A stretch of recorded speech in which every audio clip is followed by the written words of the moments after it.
The Little Refugee by Anne Doe and Suzanne Doe, illustrated by Bruce Watley, the inspiring true story of Australia's happiest refugee.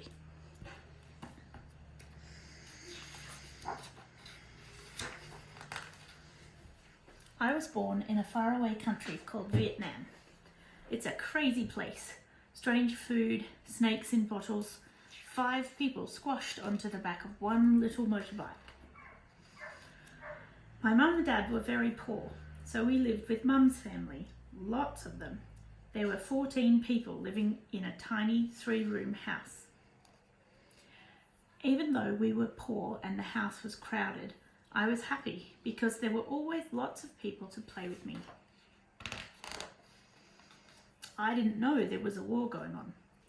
Outside our house, in the jungles and in the villages of Vietnam, many people were dying. Lots of them were soldiers, but some were mothers and fathers, and some were even children. My father and many of my uncles were in the war fighting alongside the Australian and American soldiers. After the war ended, their lives were in great danger because they were on the losing side. My family decided to escape to another country. From now on, we would be refugees. Our family, together with some neighbours and friends, bought an old wooden fishing boat that stank of fish. Very early one morning, when it was still dark, we crept out to our boat. 40 people crammed on board. At first, the sun beat down on us. Then luckily clouds came and gave us shade. But then the sky turned black and an angry storm arrived. Giant waves crashed down on our little boat. I was terrified, but my mum hugged me tight and told me everything will be okay. Don't worry, it will be okay.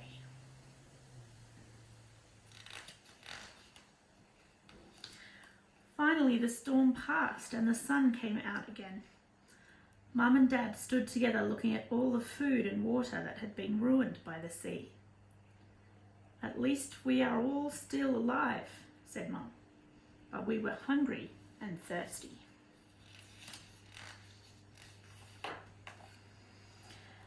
The next morning we awoke to the sound of my uncle shouting, "A boat! I can see a boat!" A fishing vessel was approaching. It pulled up alongside us, and the fishermen jumped on board our boat. "Sit down, all of you," the leader shouted, waving a gun. These men were pirates. They stole everything we had. Rings, bracelets, necklaces, even people's gold teeth. A pirate grabbed hold of a baby. He lifted up the baby and ripped open his nappy. A tiny slice of gold fell out. The pirate dangled the baby over the side of the boat, threatening to throw him in.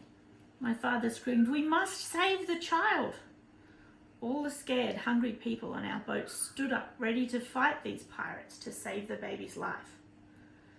The pirate changed his mind and tossed the child at his mother's feet. His life was spared.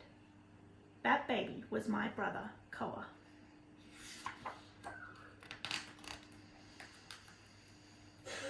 As the pirates were leaving, one of them felt sorry for us and threw us a bottle of water. It wasn't much, but it saved our lives. The next day was our 5th day at sea. We saw another boat. Luckily, it was a German cargo ship and we were rescued. "Everything will be okay now," said my mother.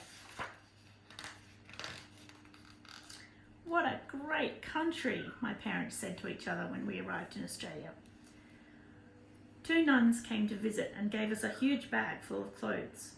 There were little boys' clothes and also little girls' clothes. My mum had 2 little boys, but she was too polite to say anything.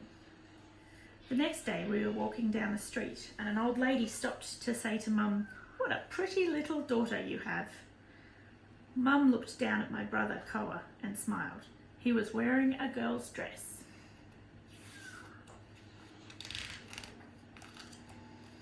Soon we found a house to live in and I started going to school.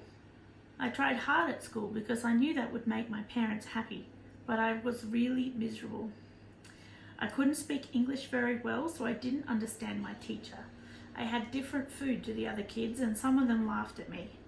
I even looked different because I didn't have the right school uniform. Uniforms were expensive, and my parents couldn't afford to buy the right one. Mum and Dad started their own sewing business so they could make more money and buy us all the things we needed for school. They bought 3 brand new sewing machines. But then one morning, Mum raced into the house yelling, "Where are the machines? Who moved the sewing machines?" The sewing machines were kept in a shed in our backyard. During the night, someone had stolen them. Mum was really quiet for a few days after that. One afternoon, I heard her sobbing quietly to herself in the bathroom. It made me very sad. So I went and hid under my bed. Mum found me and she climbed under there with me. We lay there for a while. "You know, I'm just a little bit sad now, but I'll be okay. You must always have hope that things will be okay. Remember when we were on the boat and that pirate threw us a bottle of water? Even when things seem really terrible, something good can come out of it." I nodded my head, but I was doubtful. Mum said, "We are so lucky to be alive and living in this beautiful country. There are many people much worse off than us." Even though it was hard at first, I started to learn English properly.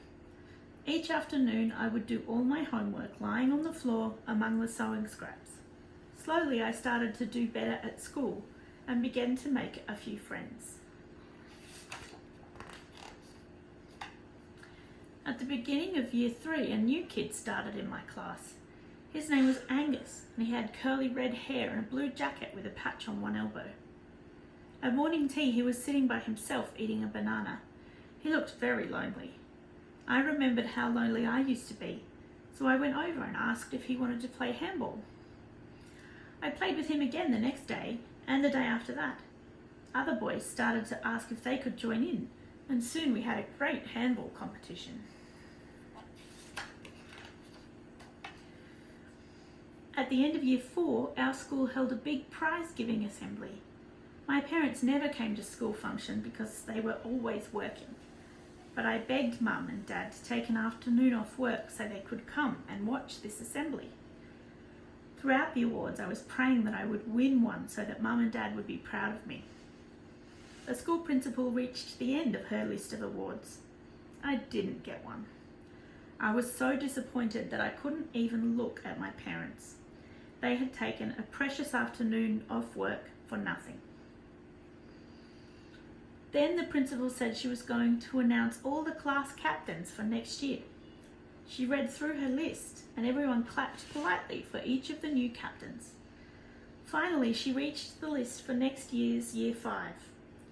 And the class captain for the 5 Blue class is Anh Do.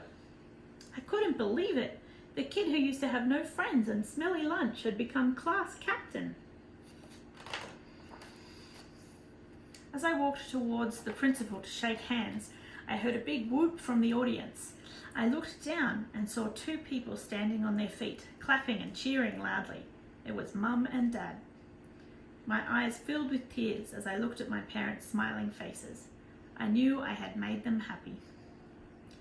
In spite of all the dangers and hardships they had faced, Mum and Dad always told me to have hope and to believe that everything would turn out okay in the end. And they were right. It did. Anh Do grew up to become one of Australia's best-loved comedians. His book, The Happiest Refugee, is a national bestseller and was voted the 2011 Australian Book of the Year. Anh and his wife Suzanne are the proud parents of 3 sons. Anh and Suzanne are donating 100% of their profits from the sale of The Little Refugee to the Loreto Vietnam Australia program. Started by Loreto nun Sister Trish Franklin, the charity looks after extremely poor and disabled children in Vietnam.